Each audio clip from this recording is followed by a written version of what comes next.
"Hey Nong, give Grandma a ride." Back in 2012, I was studying in M4, 10th grade, at a school in Chonburi province. After school ended at 3:30 p.m., I had to go help my mother sell goods at the weekly market at the entrance of the village. When I arrived, I put away my school bag and rode my motorcycle to find my mother at the market. At that time, I rode a green Yamaha Mate Alpha. Even though it was old, it was still quite powerful. When I reached the market, as soon as my mother saw me, she told me to do something immediately. "Hey Wat, go get the bag for putting things in for Mom from behind the house over there. And Wat, take this money to fill up the gas, it's almost empty." So my mother took out 60 baht for me to go fill up the gas. At that time, the atmosphere was getting dark, as if it was going to rain. So I quickly twisted the throttle to go fill up the gas at the station.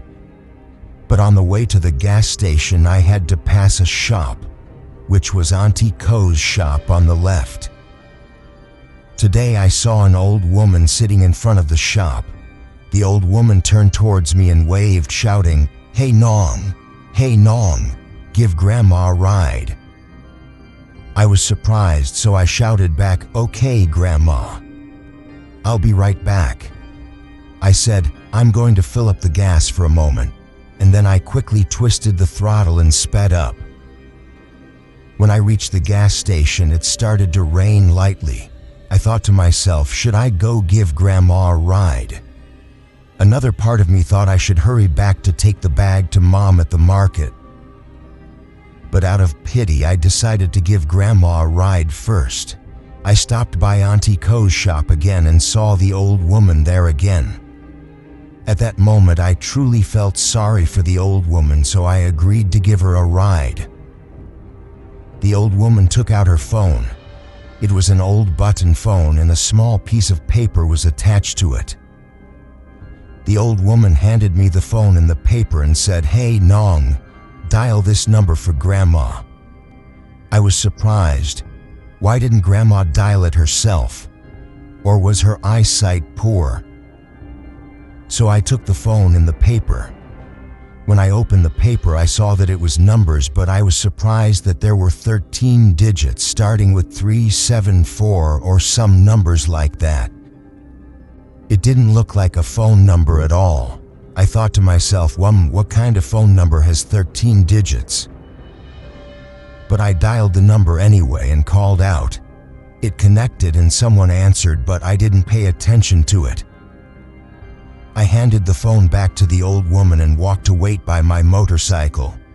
After a moment, when I turned back to look, I saw that the old woman had finished talking and was walking towards me. I started my motorcycle and waited for Grandma. Grandma got on and sat on the back seat. At that moment, I felt my motorcycle sink in a strange way, even though Grandma was small and rather thin. But I didn't think anything of it and rode away from Auntie Ko's shop. After riding for a while, the rain, which had been falling lightly, started to fall harder. I was surprised. Why every time I ride with Mom, the motorcycle goes faster than this, but why is my motorcycle going so slowly now? Because it was raining, I quickly twisted the throttle to go faster. At this point, I could only hear the sound of the wind hitting my face. It drowned out the surrounding sounds. But then I heard a voice calling me. "Hey Wat, hey Wat, hey Wat." The voice called repeatedly, making me shiver all over. Then she continued, "Grandma is cold, so cold." I quickly replied to her, "We'll be there soon, Grandma." But now the rain was getting heavier. Grandma has 3 children and they have all moved to Bangkok, so I live with Grandpa, just the 2 of us. Thank you. Grandma isn't feeling well either. I can't breathe properly and my eyes can't see very well anymore. I have only 1 lung left. Oh, I'm so cold, I replied to her briefly. After that, I rode to the entrance of a cemetery and Grandma told me to turn into the alley next to the cemetery. When I turned in, I saw that it was a short paved road, and after that it was a dirt road. Grandma told me to turn left again and then turn right. I went in quite deep. While wondering why I wasn't familiar with this area even though I was a local, after turning right not long after I came across a wall. The wall was very long and there was a small opening where a motorcycle could pass through. When I reached this point, Grandma told me to go in through the path. The atmosphere at this moment was both dark and gloomy and cold from the rain. I felt a little scared because it was a rather secluded path. But after I rode in a little further, I came across a small village with only a few houses. I rode past one wooden house. It was an old wooden house. A woman was standing there holding a child and staring at me without blinking. I rode past the second and third houses. They were very quiet, as if no one was living there. I rode until I reached a large mango tree, but I couldn't see any more houses. Grandma then told me, "Hey Nong, drop Grandma off here."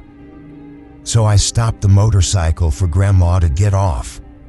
After Grandma got off, I turned my motorcycle around, preparing to go back. Then I was startled. The old woman took one of her hands and grabbed mine. Then she opened her other hand, which was clenched tightly, and placed it on my hand.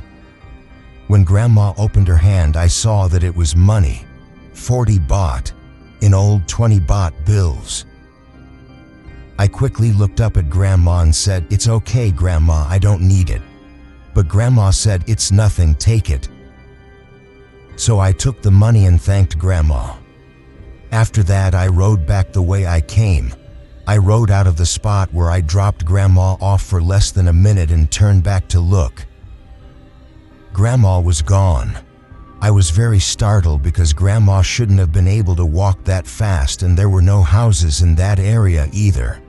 My spine felt cold and my arms were covered in goosebumps. I quickly twisted the throttle, speeding up to get out of there as fast as possible. When I rode out past the wall, I decided to turn back and look again.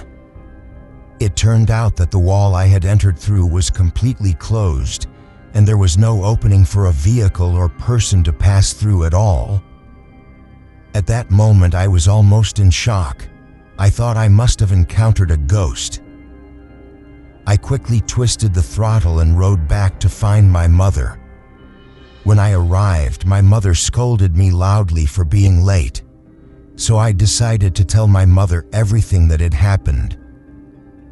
2 days later, my mother heard from people in the area that the old woman I had met had passed away 5 years ago. She had only one lung left and she had children, but they had all moved to Bangkok. In the area where I had dropped Grandma off, they said there were no houses in that area. It was only the cemetery. How did I even get in there? And I took the money that the old woman had given me and used it all to make merit and dedicate the merit to Grandma. Vengeful spirit, it came with vengeance. Linla was a young woman who was naturally beautiful. As she matured into womanhood, men of all kinds came to court her. She would often receive gifts from these men, be it snacks, drinks, clothes, jewelry, necklaces, rings, and sometimes expensive watches that her friends hadn't received. Her friends were envious of her luck. Linla could almost get anything she wanted. If she wanted something, she got it. If she wanted to travel somewhere, she could go. Being proud of her beauty and thinking everyone would indulge her, Linla ended up living recklessly until she became a broken-hearted girl. Since studying in Mathayom 2, she didn't finish high school. She ran away from home to live with a man who used a car to lure her in. This man indulged Linla with everything. After he had satisfied his desires with her body, the man finally abandoned her. Linla didn't dare to return to her home because she was ashamed of her relatives and friends, afraid of being mocked for what she had boasted about. Linla's life had to take a turn and she became a waitress in a restaurant. And in the restaurant she was repeatedly deceived by men. Each one only wanted to benefit from her body. Once they got what they wanted, they left her. Finally, Linla defiantly took a job in a bar, letting men hug and fondle her in exchange for extra money or tips, which she would use for her room rent and clothes.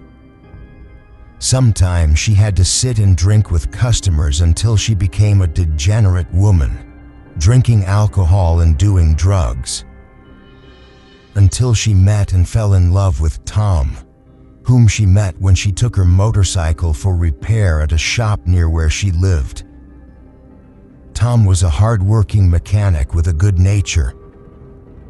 Even though he knew Linla worked in that kind of job, Tom didn't dislike her.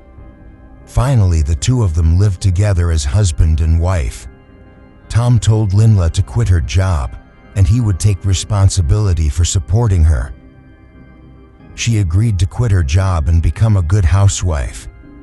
But when she stayed home doing nothing, not dressing up, not going out, not living the life she was used to, it wasn't long before she returned to her old job.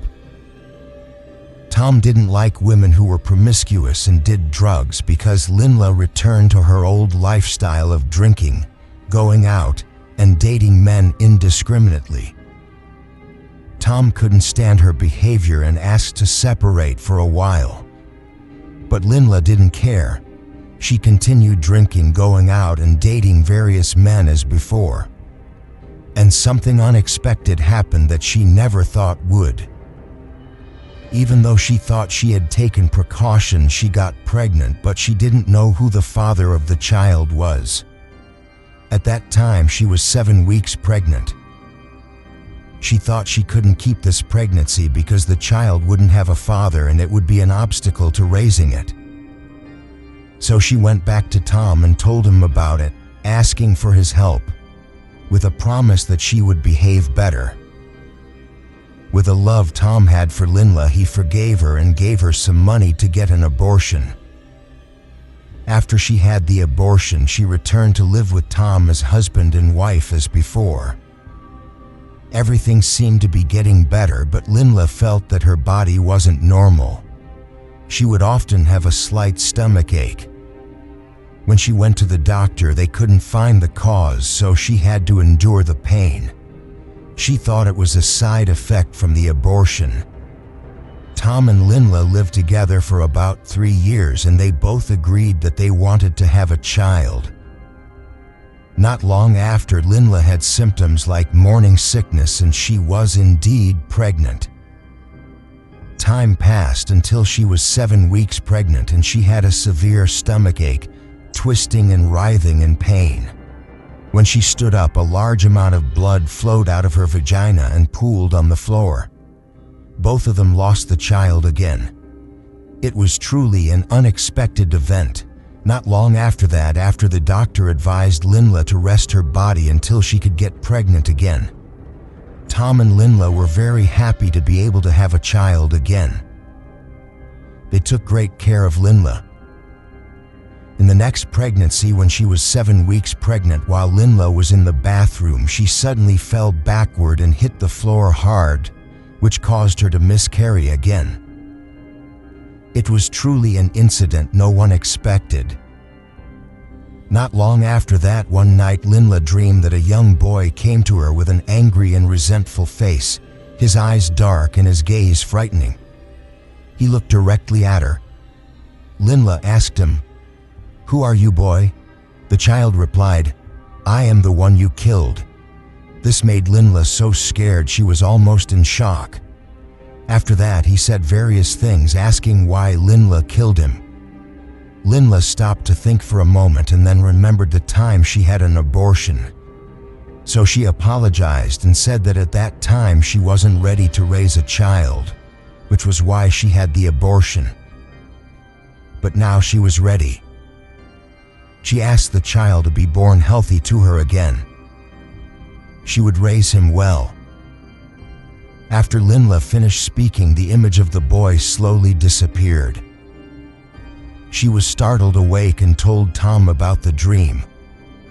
Tom also thought about the past sin they had committed together because the money Linla used for the abortion was Tom's money. Tom then invited Linla to make merit and dedicate it to the child who had passed away. Time passed until both of them forgot about the story of that child and Linla got pregnant again. Finally, both of them were successful in having a child. Tom and Linla's child was a girl with a cute and charming face. Both of them named their child Nong Cream. Both Tom and Linla loved and took good care of Nong Cream. About a month after Linla gave birth, Tom decided to get a vasectomy because he felt sorry for Linla having miscarried so many times and was afraid her uterus wouldn't be strong enough to have more children. So Nong Cream became their only beloved child. When Nong Cream was 3 years old, Linla enrolled her in a kindergarten prep school. Nong Cream was quite talkative, sociable, and a cute child. One day, a strange incident happened. While Linla went to pick up Nong Cream from school, it was already evening. Almost all the children had been picked up by their parents, but Linla couldn't find Nong Cream. She happened to see a teacher walking on the second floor of the school building. The school building was a 2-story building. Linla asked the teacher if she had seen Nong Cream. The teacher replied that all the children had gone home. Only Nong Cream was left playing in the toy room on the second floor. Linla went up to look for her child to go home. When she went up, she found Nong Cream sitting alone playing with a dollhouse. There was a teacher helping to put away the toys in the room not far away. Linla called Nong Cream to go home. Nong Cream turned to look at her mother and then turned back to the dollhouse. After that, she said, "Brother is going home now." Linla thought Nong Cream was playing with the dollhouse, so she went to join her. Then Linla asked Nong Cream, "Who are you talking to, Nong Cream?" Nong Cream replied, "I'm talking to brother." Nong Cream asked her mother if she could invite him to play at home together. But Linla didn't see anyone standing there, so she walked closer and asked, "Where is brother?" Nong Cream pointed to the corner of the room and said, "There he is, Mom. Brother is standing right there." Linla turned to look where Nong Cream was pointing but didn't see anyone. She started to feel strange. A shiver ran down her spine for no reason. She quickly pulled Nong Cream's hand and led her down the stairs to go home. As they reached the stairs, Nong Cream said, "Brother is following and wants to come too." Linla started to feel scared, so she told Nong Cream to tell brother not to follow, to stay there. The car was full, he couldn't come with them. Nong Cream turned and said as her mother instructed. Linla looked after her but still didn't see anyone there. She comforted herself that Nong Cream was probably just playing with an imaginary friend. After that, Linla took her child home. On Saturday, Linla and Tom took time off to rest at home. Tom and Linla's house was like a paradise, planting vegetables and raising small animals for food. While Linla and Tom were helping each other dig the soil for a vegetable patch, she turned to look at Nong Cream and saw that her child was climbing up a water tank that was 5 meters high. Nong Cream was climbing up the ladder to the highest point.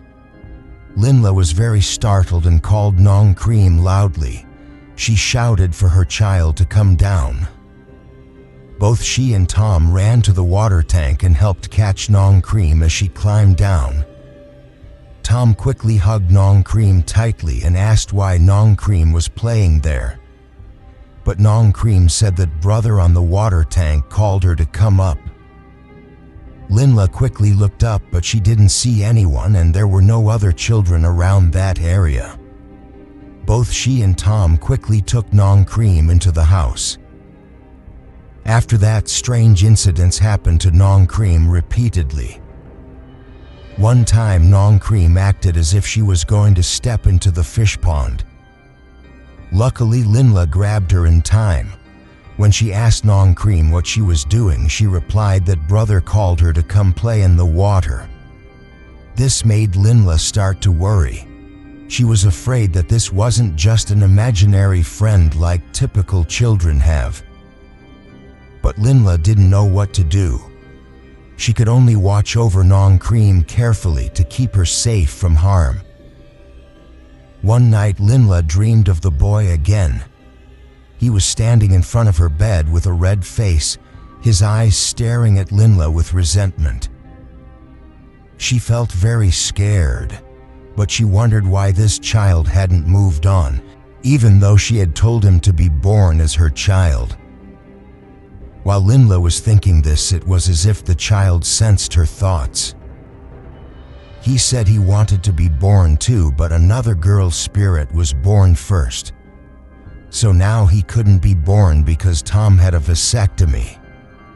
This made him angry and he wanted to take Nong Cream's life.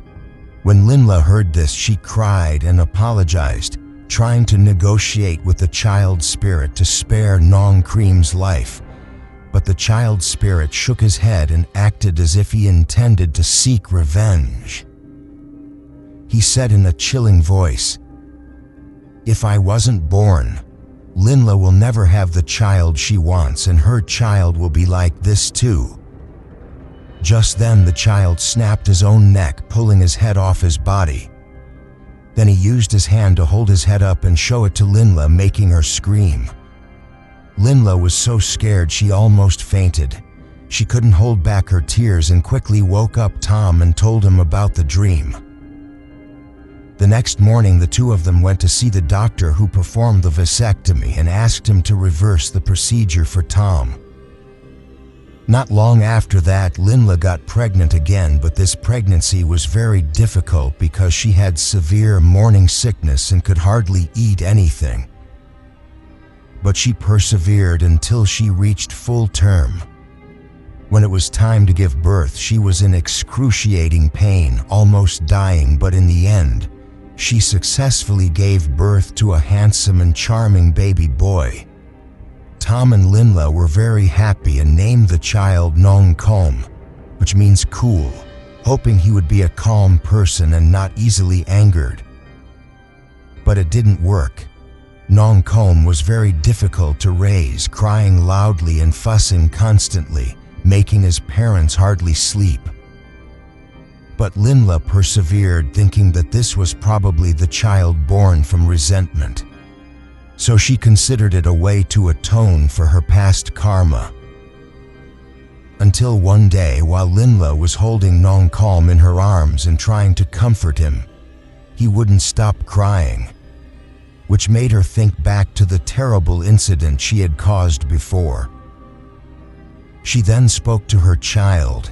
"Please forgive me, child. Your parents have sinned and your parents will have to pay for it our whole lives. I hope no one ever thinks of killing someone by having an abortion again." The legend of the ghost village haunting sounds Black Knife. There's a story that's been whispered. In a village near the border, it was invaded by savage killers who set up their camp. Screams echoed for 3 days and 3 nights until every life in that small village was extinguished. Blood flowed, soaking the ground, and bodies were dragged and piled up as evidence of their brutality. And finally, that area was sealed off. Many nearby houses had to be abandoned due to the horrific events. When it's the middle of the night during a full moon, sounds of agonizing screams will echo continuously until the morning of a new day. "Pikeng, do you believe in these things?" my younger sister suddenly asked, interrupting me as I was reading a ghost story about an abandoned village on the internet from my phone. "No, I just want to know if it's the same place as the abandoned village in our district, I replied. I put down my phone and reached out to gently stroke my sister's head. Are you scared of ghosts? No, ghosts aren't real. That's good, I nodded. After that, I opened the next ghost story to read until my sister fell asleep. This bedtime routine between us two siblings was that I had to tell ghost stories to the 7-year-old child instead of bedtime stories. It might sound strange, but my sister Joy loves horror stories and she loves them much more than children's stories. As for myself, I also like mysteries and the supernatural, the abandoned village. On this night with a bright full yellow moon, I had my camera and tripod ready. I quietly slipped out through the back door of the house and began my solo journey to an abandoned village. I drove my old car slowly on a road with no other cars until I was close to my destination. I looked around before finding that the village wasn't located on the main road. It was built further inside with a small alleyway just wide enough for a car to pass, but from the looks of it, no one had driven through in a long time. As soon as I spotted the dilapidated village sign at the entrance of the alley, I turned my steering wheel and parked my car in front of the dark alley. But when I looked into the darkness, I saw a lot of trash and debris piled up on the ground, so much that I had to leave my car outside. I got out of the car with my camera and a flashlight. The sound of crickets helped make the atmosphere not too eerily quiet. Seeing the narrow path lined with tall walls, I felt my resolve to collect footage for my channel waver significantly. I forced myself to be brave, took a deep breath, opened the camera, and started walking into the alley. Then I began a live stream, greeting the viewers first. Hello everyone. Right now I'm heading to an abandoned village where there's a history of a brutal massacre. As soon as I finished speaking, I stepped over a small wooden beam. The camera lens was focused on the bloodstains on the wall. I wasn't afraid to describe the scene to everyone. Everyone, look at the bloodstains on the wall. From the stories I've heard, they say these stains cannot be washed away. The local owner tried to renovate this area to sell the land, but when the buyers saw these stains, no one dared to buy it. I continued to scan the trash on the ground with my camera to find something to create a story and make it more interesting. The alleyway leading into the village was very long. I had been walking for a while, but I still hadn't reached it. I continued talking, and when I walked past something, I would bend down to pick it up and show it to the camera. Look everyone, what I found. It's a knife. It doesn't look like it could cut anything, but I'm still going to act very excited about this kind of weapon. It must be a weapon of the killers. Is it real? The voice suddenly echoed. I jumped in surprise and quickly turned my camera backward when I felt a chilling touch and that soft whisper right by my ear. It came through the narrow gaps, making my body tremble. Really? The voice echoed again as I walked deeper into the alley. The surrounding walls were covered in thorny plants and various animals, but there were also messages written in blood saying, "Come play, come play." I thought I wasn't hallucinating. The chilling touch landed on my leg along with someone's hand reaching out for me from behind the camera I was holding in front of me. My hands started to shake. The image on the recording device showed the area behind me filled with people standing close together, their eyes fixed on me and trying to reach out to me. I turned back to look at the area where I saw those people from the camera, but there was nothing there but the scattered trash on the ground. Just then I jumped in surprise, almost falling when I felt hands wrapping around my neck and squeezing. but when I turned in that direction, there was no one there. At this point, my breath was ragged from fear, and for the first time, I felt the supernatural lurking in this abandoned area. After a while, these frightening feelings disappeared. Nothing else happened, and there was no more whispering by my ear. I turned around intending to walk back the way I came, but the abandoned village I intended to go to was only a few hundred meters away. This made me decide to keep walking forward. I just thought that since I had come this far, I had to get something back. And I started talking to the viewers again. Just a little bit more and we'll get out of this narrow alley. And ahead we'll reach the abandoned village I was talking about since the beginning. After finishing speaking, I raised the camera to show the dark and shadowy view. Look everyone, all sides are dark and shadowy. Ha ha ha. And suddenly that laughing sound echoed again. I pressed my lips tightly together, trying to focus in the darkness to find the source of that nerve-wracking sound, which was getting louder and louder. And I also felt that the laughing sound each time wasn't coming from just one person. The abandoned village was only a few steps away, but I felt like I didn't dare to leave this narrow alley. From the faint laughing sound I had been hearing, suddenly the sound of many people screaming violently crashed into my head. I quickly looked for the source of the sound, but I didn't find anything except a large pool of blood on the ground under the path I was standing on. I jumped in surprise again, along with a sense of dizziness and feeling lightheaded from the sound. This sound was like a knife repeatedly stabbing into meat, heard several times before the echoing sound of screams followed. My camera still captured my face, which might look exaggerated or perhaps funny in the eyes of the viewers. The unsettling silence that didn't make a sound made me shiver all over. At this moment, I didn't know what that sound was. Looking out from where I was standing, it was difficult to see clearly. "Get out! Get out!" Countless voices echoed in my head. I couldn't see anything with my own eyes, but when I glanced at the reflection in the camera, I saw that dozens of people were standing surrounding me front and back with resentful faces. I screamed in fear when the image in the camera showed that my neck was being grabbed. My body tensed up and I felt a chilling touch even though there was no wind.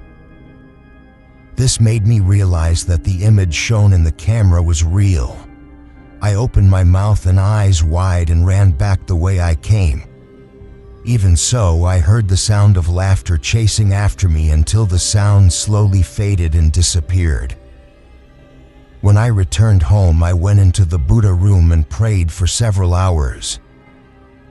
It was difficult for me to fall asleep that night. On Sunday morning, when I opened the video to edit it horizontally, the fear spread around me. It was a chilling sight for the viewer because the video was continuous, and the final scene of the video in a wide shot was becoming clearer.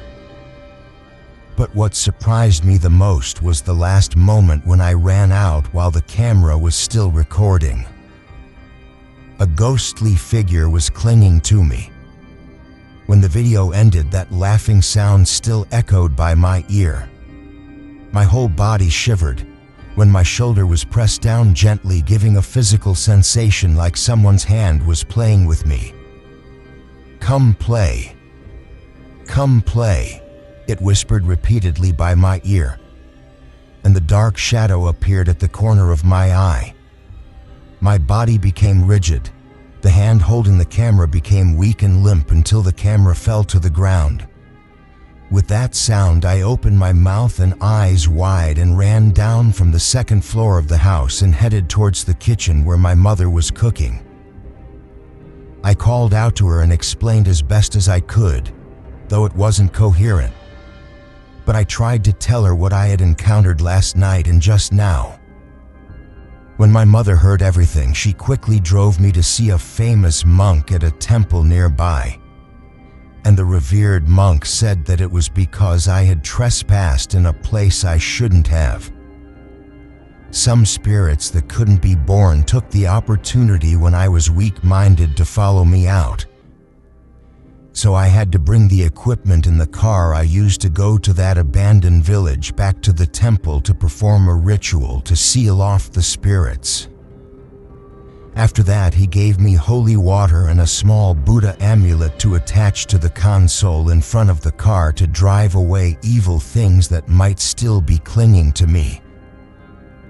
As for myself, I had to stay and perform rituals at the temple for a total of 3 days, as the revered monk advised. After completing the rituals, I no longer encountered anything like that. I stopped making the content channel and posting videos because I was traumatized and didn't want to be involved with such supernatural things anymore. Haunting experience at the haunted resort with a football field. My name is Tan. My nickname is Tan. I'm 26 years old now.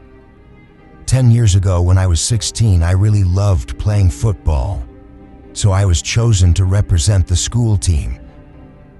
Throughout our football journey, there were times we competed, times we gambled, and times we just played for fun with friends and seniors. One day, my friends and I arranged to play football with friends from another district. We agreed to stay at a resort there because the resort had a football field available. We set the date and time and traveled by van driven by a senior member of the team.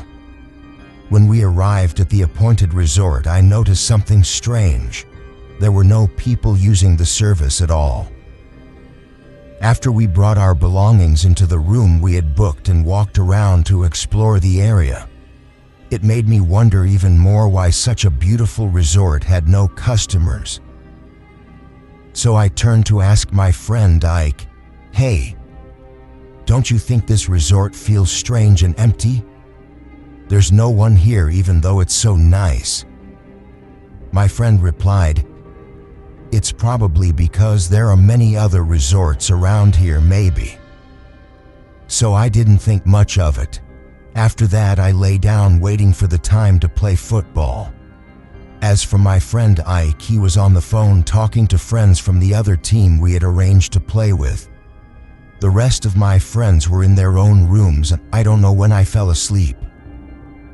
At this point, I felt like someone was blowing on my left ear, and then they switched to blowing on my right ear. It kept switching back and forth. At first, I thought it was my friends playing a trick, so I didn't pay attention. A moment later, I heard a faint, dry laughing sound. The sound was of a woman because I remembered that none of my friends in the group who came with me were female. I immediately opened my eyes. There was only emptiness. As for my friend Ike, he was asleep. I was very surprised and lay there thinking about what had just happened. A moment later, Ike woke up and said he dreamed he saw a very beautiful woman sitting at the foot of his bed and telling him, "Be my boyfriend. Come stay with me." When I heard that, I laughed and asked him, "And what did you say?" He said he agreed, and the woman smiled at him, and then she came over and hugged him. I could only laugh at him. After that, we continued playing on our phones, waiting for the time to pass. Not long after, I heard someone running in front of the room and laughing. The sound was the same as the one I heard earlier, but I just thought I was the only one staying at the resort. Shortly after, someone knocked on my door. I went to open it, but there was no one in front of the room. When I looked at my watch, it was 5 p.m. My football friends started arriving one by one.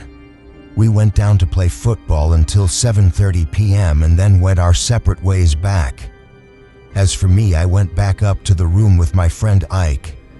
Ike told me that he wanted to take a shower first because he was hot. So I sat and watched TV waiting for him. After a while, he ran out of the bathroom and yelled at me, "What do you want so much? You keep asking. I'm already taking a shower here. Can't you wait? How can you not wait?" I was confused and replied, "Where did I ask? I'm just sitting here watching TV." He looked at me with a fierce glare and closed the bathroom door to continue showering. After he finished, he was calmer now. He came and talked to me again and said, "Who knocked on the door earlier?" I told him, "Nobody. I was just sitting here watching TV and didn't hear anything." As soon as I finished speaking, I could clearly see Ike's expression change, so I asked him, "Are you okay?" But he didn't reply, so I went to take a shower after him. While I was showering, I felt like someone was watching me. I turned left and right, but I didn't see anything, but I didn't think much of it and continued showering. Until I was shampooing my hair, and while I was rubbing my head clean, I felt like a hand was helping me rub the back of my head. I quickly rinsed the shampoo off my face and turned back to look, but I didn't see anything. At this point, I started to be cautious and wondered what it was. So I quickly shampooed and finished showering. When I came out of the bathroom, I didn't see Ike. I thought he had probably gone to find our friends in the other rooms. So I was alone in the room.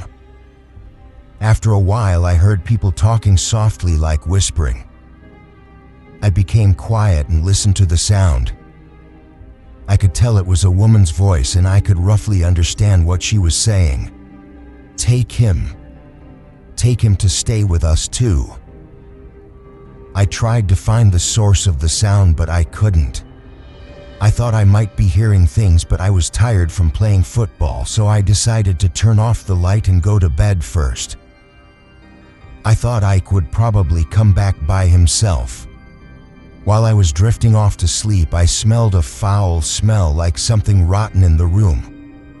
I opened my eyes and sat up to turn on the light and find the source of the smell. Suddenly, I heard someone running in front of the room, along with a chilling laughing sound. I quickly turned on the light and opened the door to look, but I didn't see anything. The running sound in front of the room disappeared, and the rotten smell also disappeared at the same time. I closed the door, turned off the light, and walked back to go to bed. As I was walking towards the bed, someone knocked on the door again. When I opened it, there was no one there, and that rotten smell returned. At this point, I started to feel uneasy, so I quickly pulled the blanket over myself, curled up, and trembled inside. After a while, there was a constant knocking sound. After a moment of not opening the door, the knocking sound turned into scratching sounds. I held my breath and pulled the blanket tighter. From the scratching sound, it turned into a guttural sound. I swallowed and pulled the blanket off my face, asking with a trembling voice, "Is that Ike? If it is, just open the door and come in. I didn't lock it." There was a laughing sound, but this time there were two voices. I was very scared. I just kept telling myself I was being haunted. Just then, the door opened by itself. It opened slowly, accompanied by a cold wind and that foul, rotten smell drifting in. I saw that no one was standing there. I quickly pulled the blanket back over myself, curled up, and trembled inside. Then the door closed hard, and the light I had turned on in the room went out. After a while, there was the sound of footsteps walking in the bathroom, the sound of water running like someone was taking a shower in there, followed by the sound of a woman crying. It made me almost lose my mind. Just for a moment, I felt that my bed on both sides of my body felt like someone was standing there because it was sinking, and I couldn't move my body. I started to suffocate, unable to breathe. I admit honestly that at that moment I cried. I could only pray, "Please, anyone help me." "Father, mother, help your child." After a while, someone laughed again and said, "Come live with us. We'll take good care of you." Ha ha ha. When I heard that, I immediately peed myself in bed. At that moment, my body was rigid, trembling all over, and I was crying harder. I tried to push and yell for help, but I couldn't. And what I feared happened. My blanket slowly slid off as if someone was pulling it, making that foul smell even clearer, so much so that it felt like it was right in front of my face. Because when I opened my eyes to look, I was startled. What I saw was her bloodshot eyes and her chillingly smiling face. While I was startled by what I saw in front of me, suddenly my eyes caught sight of feet dropping from above and coins hanging there. When I looked up at the ceiling, I was shocked and even more tense, because what I saw hanging there was a body hanging from a rope attached to the ceiling fan. It made me terrified to the extreme. I screamed as loud as I could, but no sound came out. After that, I don't remember anything else. When I regained consciousness, it was the afternoon of the next day. I was in the hospital and one of my legs was broken. Both my legs and arms were injured. So I asked my mother, who was there, what happened. What my mother told me made me very startled. My mother told me that I was hit by the resort window that fell down. Luckily, a security guard walked by and saw me lying unconscious on the ground below and went to call my friends. Then they took me to the hospital. As for the window that I jumped from, it was on the second floor. If it was any higher, I wouldn't have survived. My mother asked me what I was thinking to jump down. I replied that I didn't know and told her everything that had happened. My mother then told me that if I recovered, she would take me to ordain as a monk. After that, my mother and I didn't talk about it anymore. Not long after, my friends came to visit and told me that Ike had hanged himself at his house this morning. After his friends took him home, the friends who accompanied him all said the same thing. From the time they rode the motorcycle to his house, Ike didn't say a word, only looked dazed. Ike's death surprised everyone because he was a cheerful person and shouldn't have thought of doing something like this. I myself was confused and saddened by the passing of my beloved friend. But I didn't tell my friends what I had experienced, and when my friends asked me why I jumped out the window, I only said that I accidentally fell. I later learned that this resort had a history of women hanging themselves due to heartbreak. Later, another woman who stayed there also hanged herself there. People who have stayed there have all said that they couldn't sleep there. It was very haunted. As for the death of my friend Ike, I only thought about it later. Perhaps Ike's death was because of that woman who came into his dream and told him to come stay with her. This story might sound unbelievable, but for me, who experienced it fully myself, it makes me not dare to stay at resorts or hotels anymore. Night of the Wandering Soul. After Ampha passed away, she left her 6-month-old daughter for Shin to care for. When Shin arranged Ampha's funeral, according to tradition, villagers who heard the news of Ampha's death came to help with the funeral. At the ceremony, everyone gathered together and spoke in unison, expressing their pity for Ampha, Shin, and the little child, especially Ampha's daughter Kyota. Even though she was only 6 months old, she had lost her mother's care. It was a comfort that she had her grandparents, aunts, and 2 of Ampha's younger siblings to look after her.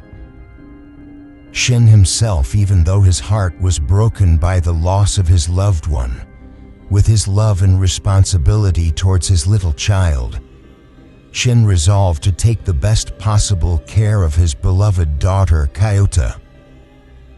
After collecting Ampha's bones and placing the merit-making urn in the temple within the village, they held a cremation ceremony after 7 days.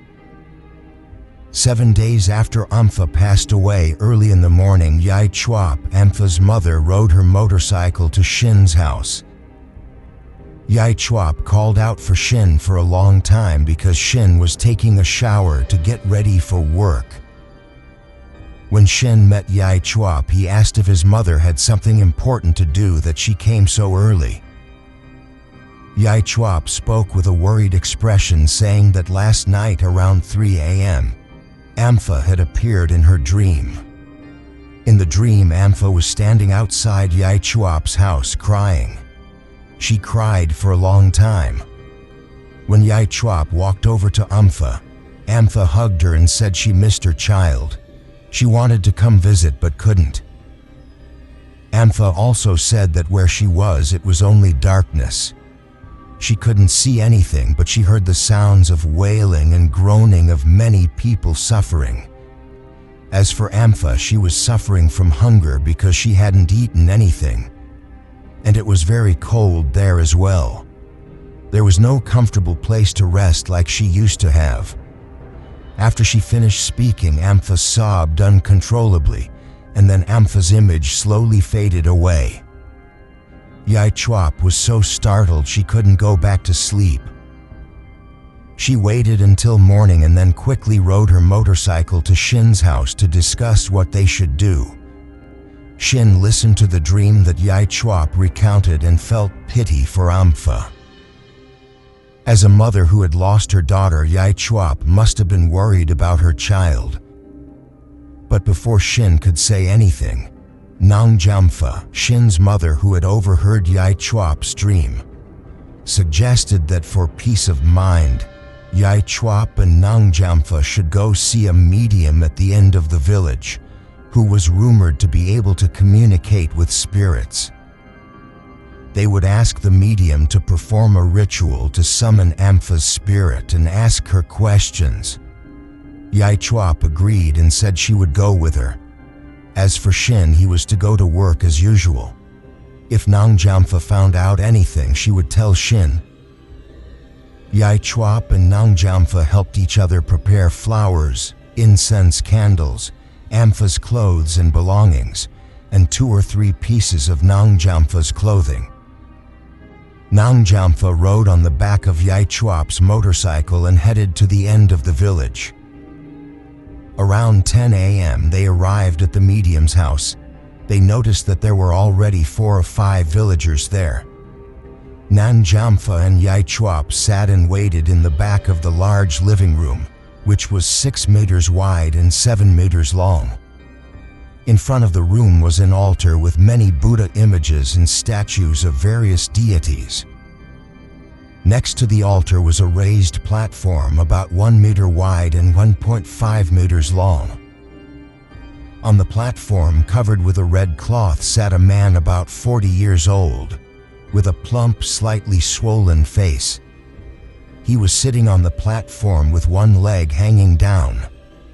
He looked like he was the medium. In front of the medium, villagers were sitting in rows like people in a rice field. Each person was waiting for their turn to be called to see the medium. Nangjampha observed the medium performing various rituals with interest. Some people came to ask about dreams, some came to ask about lost people or things, and some came to ask for holy oil to treat illnesses. When it was time, the medium called Nangjampha and Yai Chwap to sit close by and told Nangjampha to put 300 baht into a bowl as payment for the ritual.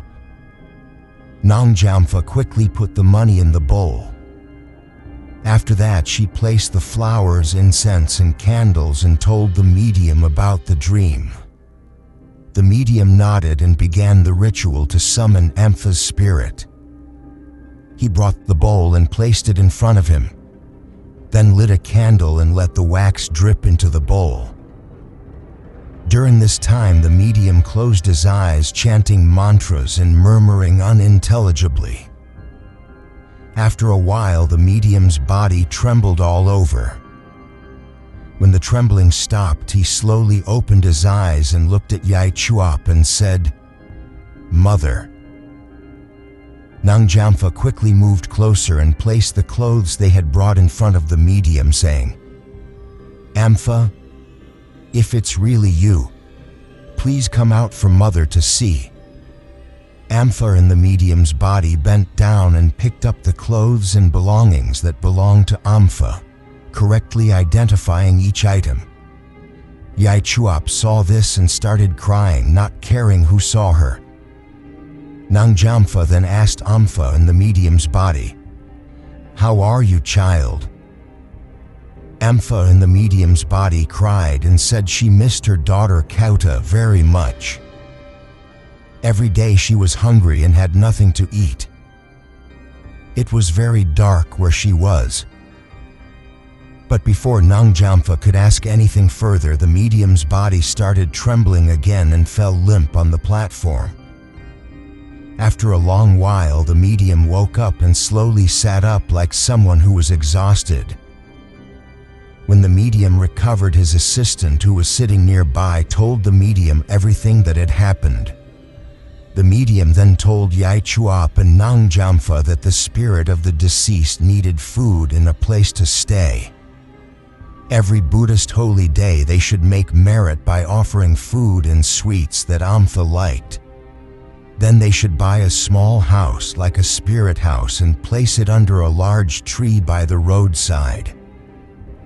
After that, they should contact the medium again to perform a ritual to tell Ampha's spirit to stay in that small house. This ritual would cost another 500 baht. Nangjamfa and Yaichuap then returned home, intending to do as the medium said because they felt sorry for Ampha's spirit. Not long after, Shin and Nangjamfa asked the medium to perform a ritual to tell Ampha's spirit to stay in the small house they had prepared. After that, everything returned to normal. No one in the family dreamed of Ampha anymore. As for Nongkayuta, she started to grow up, cared for by Shin and her relatives, until Nongkayuta was about 5 or 6 years old. One night, Nongkayuta woke Shin up and said that her mother, Ampha, had come to visit her.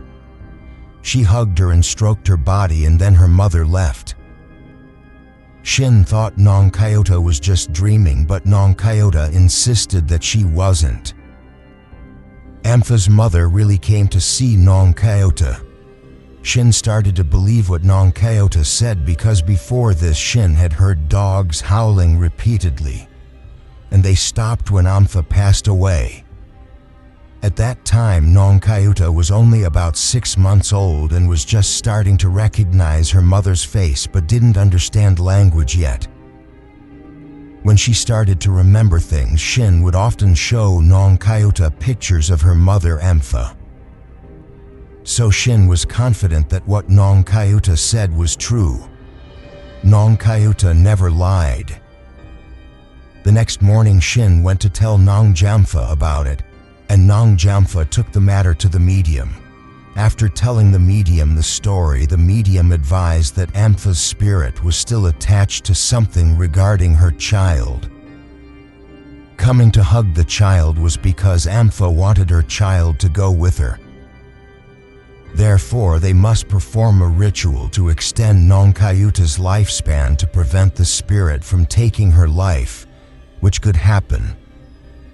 The medium also said that he would perform a ritual to send Ampha's spirit to a better realm and prevent her from bothering them anymore. This ritual to extend lifespan would cost Shin almost 10,000 baht. Shin agreed to pay the medium and have the ritual performed. Even though it was a large sum of money, Shin was willing to pay because he was worried about Nongkayuta, his beloved child. Shin thought that after performing the ritual, his family would be able to live in peace. But there were still unsettling incidents happening repeatedly, which would occur every Buddhist holy day, especially on Wednesdays that coincided with a full moon, which some people called the Night of the Wandering Soul. Shin would often hear dogs howling and heavy footsteps walking around the house, but Shin didn't pay attention until one night it was a Wednesday full moon. After Shin put Nong Kyota to bed, Shin turned off the light and prepared to go to bed as well. Not long after, Shin heard dogs howling and heavy footsteps. When Shin turned on the light and looked around, he didn't see anything. But when he turned off the light to go to bed, he heard footsteps walking around all night, making Shin hardly sleep. The next morning, Shin went to tell Nang Jamfa about it, and Nang Jamfa went to the medium's house. After telling the medium the story, the medium said that the sound he heard was not Ampha's spirit, because Ampha's spirit had been sent to the realm of Brahma. But the sound of walking around was the sound of wandering spirits, spirits without a home who came to ask for merit.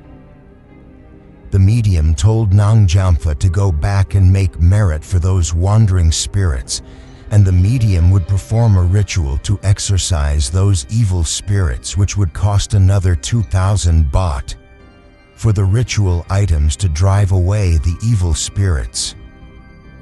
After Nang Jampa did as the medium instructed, she invited the medium to perform the ritual to exorcise the spirits. After that, Shin no longer heard footsteps inside the house. Everything returned to normal. During this time, everyone was busy living their own lives, and the story of Ampha slowly faded away. Early one morning around 5 a.m., Nang Jamfa felt she couldn't sleep well. She woke up to sweep and prepare food and heard the sound of a wandering monk standing in front of the house gate. This wandering monk, Nang Jamfa had seen him yesterday meditating under a large tree in the village. Nang Jamfa thought the wandering monk had come to collect alms, but Nang Jamfa hadn't prepared any food to offer yet. She quickly went out to invite the monk into the house. When the monk sat down on the mat, he said that the reason he came so early was because he had been asked by a female spirit. Her name was Ampha. She wanted him to tell her relatives that Ampha was now in a realm where she didn't need food, or the realm of formless beings, and the place where she was peaceful and she wasn't suffering. But she was confined there to atone for her karma and couldn't go anywhere. She would only come back on Wednesdays that coincided with a full moon, which would be the night of the wandering soul. Spirits who were confined would be able to return home. Ampha herself had visited her child on the night of the wandering soul and had hugged her child, not come to take her child's life as they had thought. And after that night, Ampha never bothered them again. Nang Jamfa then asked the wandering monk, "Then what about the sound of walking around that we heard?" The wandering monk said, "Perhaps it was wandering spirits haunting or asking for merit." The monk continued, "Ampha's spirit said that she had finished atoning for her karma and would now go to a better realm. She wanted to say goodbye to Shin and her child, but she couldn't enter the house because the medium had cast a spell and used a white string to surround the house. So she had gone to ask the wandering monk to help send a message and say goodbye on her behalf." When Nang Jamfa heard this, she said, "Sadhu," a word of praise, and knelt down to pay respects to the wandering monk.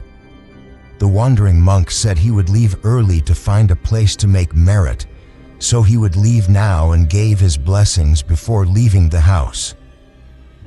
When Shin woke up and came out of the room, Nang Jampa told Shin everything. Shin listened and blamed himself for believing without thinking, which led to spending so much money.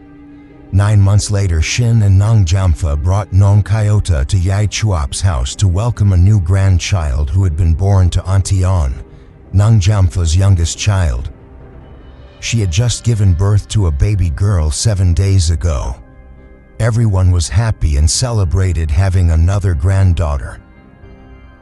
Nongjamfa held the grandchild and Nonkayuta asked to hold the new baby's hand.